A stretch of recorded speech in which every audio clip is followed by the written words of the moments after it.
ഇന്ന് നമ്മൾ ചിന്തിക്കുവാനായിട്ട് ആഗ്രഹിക്കുന്നതായിരിക്കുന്ന വിഷയം ബെരോവയിലെ വിശ്വാസികൾ എന്നതാണ്. അപ്പോസ്തല പ്രവൃത്തി 17-ാം അധ്യായം അതിൻ്റെ 10-11 വാക്യങ്ങളാണ് ഇതിന് ആധാരമായിട്ട് ഞാൻ എടുത്തിരിക്കുന്നത്. ഇവിടെ ഒരു കാര്യം പറയുന്നുണ്ട്. ബെരോവയിലുള്ളവർ തെസലോനിക്കയിലുള്ളവരെക്കാൾ ഉത്തമന്മാരായിരുന്നു. എന്ത് ക്വാളിറ്റിയാണ് അവരെ ഉത്തമന്മാരാക്കിയത് അഥവാ അവരെ ഉത്തമരാക്കിയത്? അധികം പരാമർശിക്കപ്പെടാത്ത ഒരു ദേശവും ദേശവാസികളുമാണ് നമുക്ക് ഇവിടെ കാണുവാനായിട്ട് കഴിയുന്നത്. ദൈവവചന സംബന്ധിയായിട്ട്, ദൈവവചന കേൾവിയുമായിട്ട് ബന്ധപ്പെട്ട് പ്രധാനമായും 2 ക്വാളിറ്റീസ് അവരെക്കുറിച്ച് ഇവിടെ പറയുകയാണ്. ഒന്ന്, അവർ ദൈവവചനം പൂർണ്ണ ജാഗ്രതയോടെ കൈക്കൊള്ളുന്നവർ. ജീവിതത്തിലെ എല്ലാ തിരക്കുകളും, എല്ലാ എൻ്റർടൈൻമെൻറ്റുകളും, അങ്ങനെ മുൻഗണനകൾ കൊടുക്കുന്ന പല വിഷയങ്ങളും കഴിഞ്ഞു കഴിയുമ്പോൾ അവസരമുണ്ടെങ്കിൽ ദൈവവചനത്തിന് ഒരു സാധ്യത. ഇതല്ല ബെരോവയിലെ വിശ്വാസികളുടെ ദൈവവചനത്തോടുള്ളതായിരിക്കുന്ന സമീപനം എന്ന് പറയുന്നത്. അവർ ജാഗ്രതയോടെ ദൈവവചനം കൈക്കൊള്ളുന്നവരായിരുന്നു. 2, തങ്ങൾ കേട്ടത് ശരിയോ എന്ന് ദിനം പ്രതി ദൈവവചനം പരിശോധിച്ച് ബോധ്യപ്പെടുന്നവരായിരുന്നു. ഇത് ചോദ്യം ചെയ്യാനുള്ളതായിരിക്കുന്ന ഒരു മനോഭാവമാണ്. യഥാർത്ഥത്തിൽ അങ്ങനെ ചോദ്യം ചെയ്യപ്പെടേണ്ടതുണ്ടോ?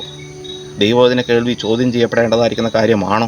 വചന ശുശ്രൂഷ ചെയ്യുന്നവർ പലപ്പോഴും പരാമർശിക്കുന്ന ഒരു കാര്യമാണ് ചോദ്യം ചെയ്യാതെ സ്വീകരിക്കുക എന്നുള്ളത്, ചോദ്യം ചെയ്യാതെ വിശ്വസിക്കുക എന്നുള്ളത്. നിങ്ങൾ എന്തിനാണ് ചോദ്യം ചെയ്യുന്നത്? വിമർശനം നല്ലതല്ല എന്നൊക്കെയാണ് അവരുടെ മനോഭാവം. ഞാൻ അതിനോട് അല്പം പോലും യോജിക്കുന്നില്ല. ദൈവവചന പഠന സംബന്ധിയായിരിക്കുന്ന ഏതൊരു വിഷയവും ദൈവവചനത്തിൻ്റെ തെളിവുകളുടെ അടിസ്ഥാനത്തിൽ, കൃത്യമായ മാനദണ്ഡങ്ങളുടെ അടിസ്ഥാനത്തിൽ പരിശോധിക്കപ്പെടണം. ശ്രദ്ധിക്കുക, പരിശോധിക്കപ്പെടണം. അപ്പോഴാണ് നമ്മുടെ വിശ്വാസം അത് ഉപരിപ്ലവമല്ല എന്ന് നമുക്ക് തന്നെ ബോധ്യപ്പെടുക. ഇങ്ങനെയുള്ള മനോഭാവത്തെ തോമസിൻ്റെ മനോഭാവം എന്ന് പറഞ്ഞ് മാറ്റി നിർത്തേണ്ടതായിരിക്കുന്ന കാര്യമില്ല.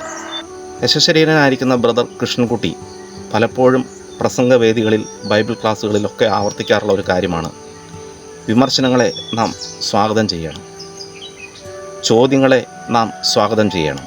കാരണം ചോദ്യങ്ങൾക്ക് കൃത്യമായ മറുപടി പറയാൻ ക്രിസ്തീയ സമൂഹത്തിന് ബാധ്യതയുണ്ട്. 1 പത്രോസ് 3-ാം അധ്യായം 15-ാം വാക്യത്തിൽ പറയുന്നത് പോലെ നമ്മോട് ചോദിക്കുന്ന ഏവരോടും സൗമ്യതയോടെ പ്രതിവാദം പറയുവാൻ നാം എപ്പോഴും ഒരുങ്ങിയിരിക്കണം. നാം എന്തിനാണ് ഭയപ്പെടുന്നത്? ദൈവവചനത്തിൻ്റെ മാനദണ്ഡപ്രകാരവും സാർവത്രികമായി അംഗീകരിക്കപ്പെട്ട ദൈവത്വ ലക്ഷണങ്ങളുടെ സമന്വയം കർത്താവായ യേശുക്രിസ്തുവിൽ കണ്ടെത്താൻ നമുക്ക് കഴിയും എന്ന കാര്യത്തിൽ എനിക്ക് ഉറപ്പുണ്ട്. അതിനാലാണ് ഞാൻ ഈ ക്രിസ്തീയ വിശ്വാസത്തിൽ അടിയുറച്ച് മുൻപോട്ട് പോകുന്നത്. അപ്പോസ്തല പ്രവൃത്തി 17-ാം അധ്യായം 22 മുതൽ 31 വരെയുള്ളതായിരിക്കുന്ന വാക്യങ്ങളിൽ അപ്പോസ്തലനായ പൗലോസ് അതിഭക്തരായിരിക്കുന്ന അഥേന പുരുഷന്മാരോട് പറയുന്നു, നിങ്ങൾ അറിയാത്തതിനെ ആരാധിക്കുന്നു, എന്നാൽ അറിഞ്ഞ് ആരാധിപ്പാൻ തക്കവണ്ണം, ശ്രദ്ധിക്കുക, അറിഞ്ഞ് ആരാധിപ്പാൻ തക്കവണ്ണം ക്രിസ്തു ഇതാ നമ്മുടെ മുൻപിൽ വെളിപ്പെട്ടിരിക്കുന്നു. പ്രാർത്ഥനകൾക്ക് ഉത്തരം നൽകുന്നവനും ചോദ്യങ്ങൾക്ക് മറുപടി പറയുന്നവനുമാണ് യേശു. ഇത്രയും പറയുമ്പോൾ ചില കാര്യങ്ങൾ കൂടെ ഞാൻ നിങ്ങളെ ഓർപ്പിക്കട്ടെ. നമ്മുടെ ചോദ്യങ്ങൾക്ക് വേണ്ടിയാകരുത്, അത് ഉത്തരങ്ങൾക്ക് വേണ്ടിയാകണം. അർത്ഥാൽ നമ്മുടെ ചോദ്യങ്ങൾ ജെനുവിൻ ആകണം. അപ്പോൾ നാമും ജെനുവിനാകും. വാക്കുകൾക്കും വാചകങ്ങൾക്കും വിവിധ വേർഷനുകളിൽ വ്യത്യാസങ്ങൾ കണ്ടേക്കാം, അക്ഷരത്തെറ്റുകൾ കണ്ടേക്കാം. അതുകൊണ്ട് നാം തിരയേണ്ടത് അക്ഷരാർത്ഥമല്ല, മറിച്ച് ലക്ഷ്യാർത്ഥമാണ്. ഞാൻ അടിവരയായിട്ട് ഓർപ്പിക്കുന്നു, നാം തിരയേണ്ടത് ലക്ഷ്യാർത്ഥമാണ്.